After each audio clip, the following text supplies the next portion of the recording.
What's going on, guys? So in this video we're going to be talking about 10 very specific fragrances. Some of these are personal favorites of mine. These are well beloved among many, and I'm sure I'll have something about how these are well loved fragrances in the title. But the reason these are here is because for me personally, these tend to have like right in my wheelhouse. You guys have heard me say that before, where they at least at minimum give me what I deem the sweet spot for me personally, 6 to 8 hours of longevity. Some of these obviously do much more than that, but at minimum I get at least 6 to 8 hours of staying power on my skin, and I want to talk to you about them. So stay tuned.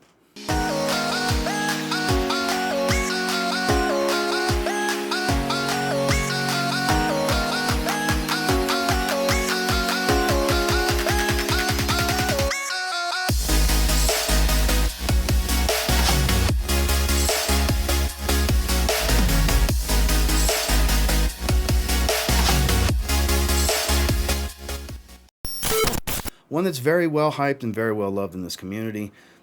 A real good bargain these days when you can find it at discounters. Rochas Moustache, the Eau de Parfum. The famed kind of designer take on YSL Tuxedo, even though YSL is a designer. But Tuxedo's in their private line, you know, their premium stuff. Beautiful. Vanilla benzoin, ambery type of smell. There's some nice, like an earthy patchouli type of tone in the backdrop. There's a little bit of spiciness here. Very clean, very classy. Dressy, but not too dressy. Like, you can still absolutely pull this one off with a t-shirt. And then this is one that definitely falls in that 6 to 8 hour territory for me in longevity. Projection is on the heavier side in the first hour, hour and a half, even going into the 2 hour mark. But it starts to settle down to a pretty nice sillage that is detectable by many. When you walk by, it's not necessarily something that's going to captivate every single person every time they smell you. But I can tell you from personal experience, this is absolutely an adoring scent profile. It's got a ton of hype in the community for good reason. And like I said, the premise of the video, it's very well loved, for me especially, and it lasts. And that's Rochas Moustache Eau de Parfum. One that I still think is one of the best affordable vanilla fragrances money can buy, probably the best. That would be Mercedes-Benz Club Black. I still absolutely adore this. Starting to get into the weather when I can start pulling this stuff out. Beautiful smoky ambery vanilla fragrance with some nice ambroxan, really give it some pushing power. It's got a lot of pushing power. Performance on this one is very strong. It's not a room filler, but it's very strong in that first hour to 2 hours for sure. It projects pretty heavily, and then this one at minimum gives me around 8 hours pretty much every time I wear it. 6 hours, I've never clocked it that low. It's usually 8+ hours on my skin. You can find this one in the $50 some odd range when you can find it from discounters, and that's while right above kind of where I deem cheap. Like, my cutoff's right around $50 USD. This one can be found sometimes a little bit cheaper, most of the time a little bit more than that, but I really feel like that's a fair price point for this one because it's such an easygoing amber heavy fragrance. And when I say easygoing, because it's so easy to like. It's quite versatile. It can dress up. It does dictate kind of an evening type of appropriateness, but it works fine in cooler weather during the day as well. This is absolutely a wonderful fragrance. Get your nose on this one if you haven't yet. I did a full review last winter on this one, or right at the tail end of winter. So check that video out for more details from me personally and my thoughts on it, but definitely some good stuff with some good staying powers. Mercedes-Benz Club Black. Next is one that admittedly I have not been wearing much this summer, but now that we're moving into the fall, believe it or not, because of the kind of relatively heavy sweetness that's in this fragrance, I think it'll be a little bit better for the fall. One of those blue fragrances that just works better when it's mild outside. We're talking about Prada Luna Rossa Ocean.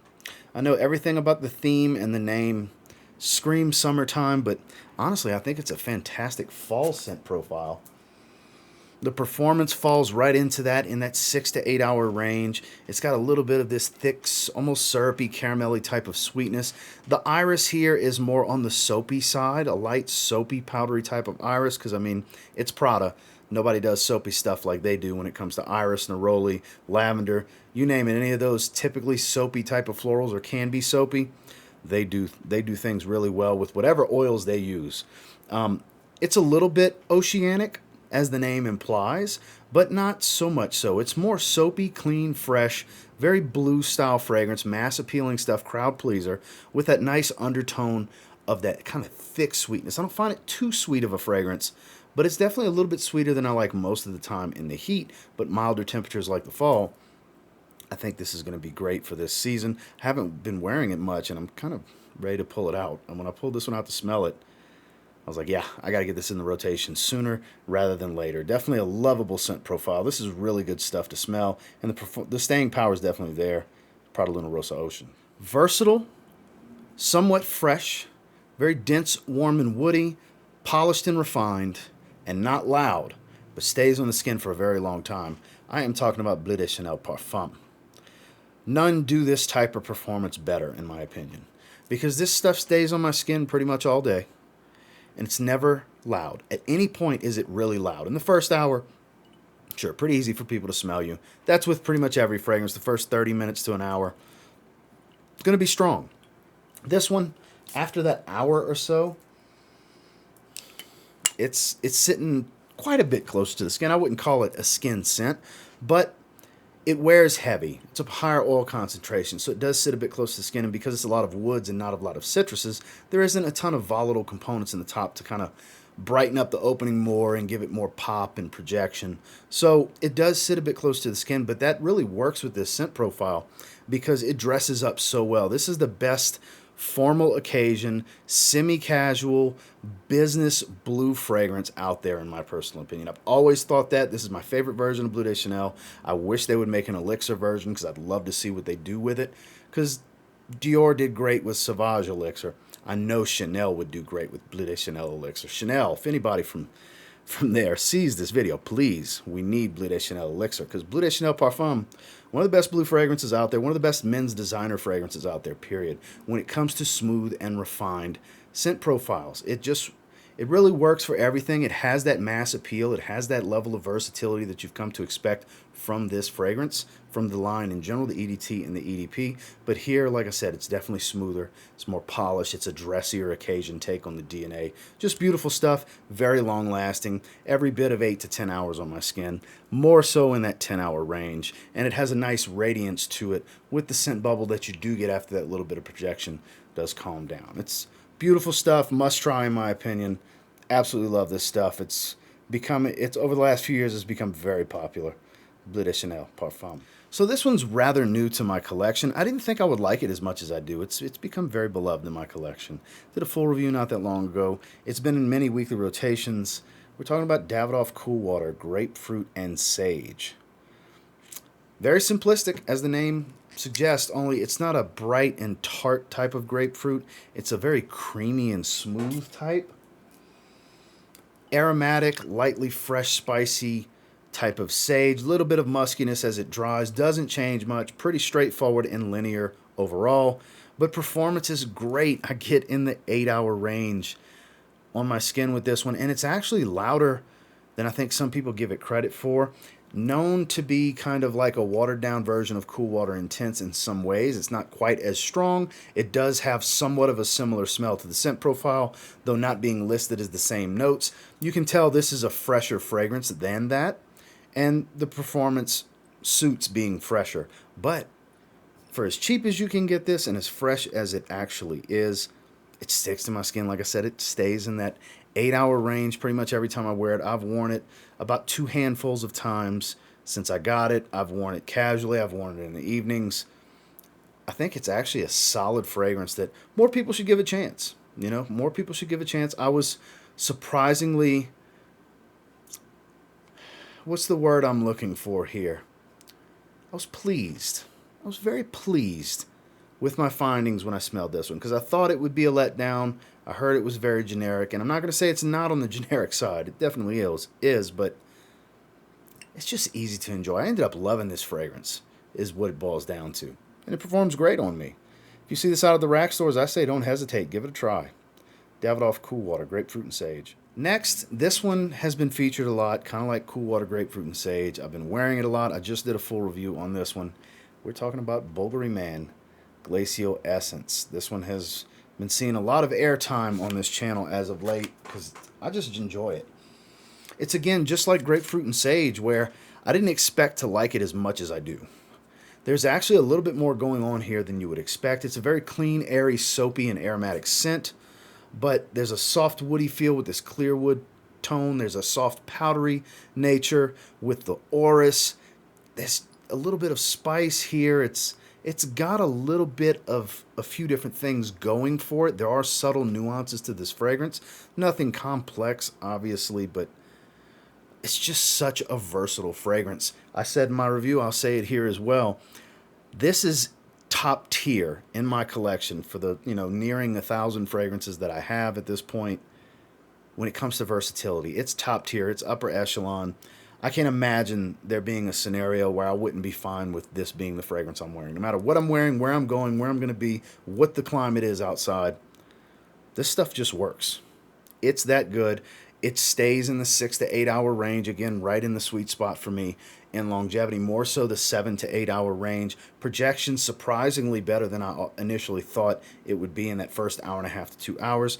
But this is underrated stuff here, guys. Get your nose on this one. It's not mind-blowingly original in scent profile, but it does have a lot to offer if you have a similar taste to mine and you like very versatile fragrances that you don't really have to strategize for. You don't have to think about it. You just grab it, spray, and go. This is definitely good for that. It's Bulgari Man Glacial Essence. So this is another one like with Prada Luna Rossa Ocean that I'm pulling out, putting on the rotation table because it's so damn good and I need to start wearing it. We're getting into the weather I deem it perfect for. This is Zadig and Voltaire. This is him. Beautiful. Does a similar job to Mercedes-Benz Club Black without being the same fragrance. Here you won't find that ambroxan freshness. It's a little bit heavier on the incense. A lot of creamy sandalwood. Still has that vanilla sweetness, but this is a much more creamy fragrance. It doesn't quite have some of the spice of Mercedes-Benz Club Black. This is a smoother fragrance overall. This, again, just like with that one, it definitely begs you to wear it in the evenings, but during the day in the cooler months, this is a standout. This is a fantastic fragrance. Another one, solid 7 to 8 hours really on my skin, but you can just safely call it 6 to 8 hours of longevity. Projection, solid. Average, slightly above average, nothing special, nothing super loud, but nothing really weak in the first hour to 2 hours. And it's not a super unique fragrance, but it's a scent profile that's not too familiar to everyone. In your everyday scenarios and settings, not too many people, if any, around you are going to be wearing something in the same vein as Zadig and Voltaire. This is him. That's where I think you can really stand out. This is something that'll pull in some positive attention, may spark a conversation, because it's not your typical blue fragrance, mass appealing ambroxan heavy, ambergris heavy, aquatic type of fragrance. This one has an interesting character and scent profile. It's lovely stuff. It really is. This is a beautiful fragrance that, I'm reaching back for this year. I haven't wore it much in quite a while, and it deserves to get some love in my rotation. And if you have a bottle, it deserves to get some love in your rotation as well. If not, definitely get your nose on this one. This one had some hype a while back for good reason, because good stuff. Zadig and Voltaire, this is him. One that sporadically throughout the year I tend to go back to, a solid 8+ hours on my skin every time I wear it. Hyper versatile, compliment magnet. It's a blue fragrance. It's even in the name. It's Versace Dylan Blue. One of the most loved fragrances on this channel. As far as features, it's up there on this channel for sure because I love it. I love wearing this one. Citrus, smoky, woody, aquatic. There's a lot of ambroxan here. There's some dense woods in the backdrop. This is one that had to grow on me. The first 2 times or so I sprayed it, I had one of those little bitty mini bottles. I didn't really care for the opening. Then over time, I fell in love with this fragrance and had to get a bottle. The juice level continues to drop. For me, that's actually a pretty decent sized dent. I don't know how many of you can see that in the camera.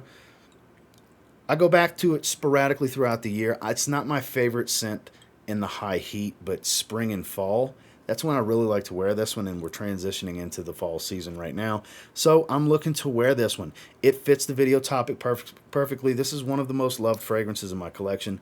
Very well loved across the fragrance community as well. Performance, like I said, it's great. If you think it's weak on you, it's anosmia. It's not the fragrance. It's definitely anosmia. You're getting some olfactory fatigue. You're going nose blind.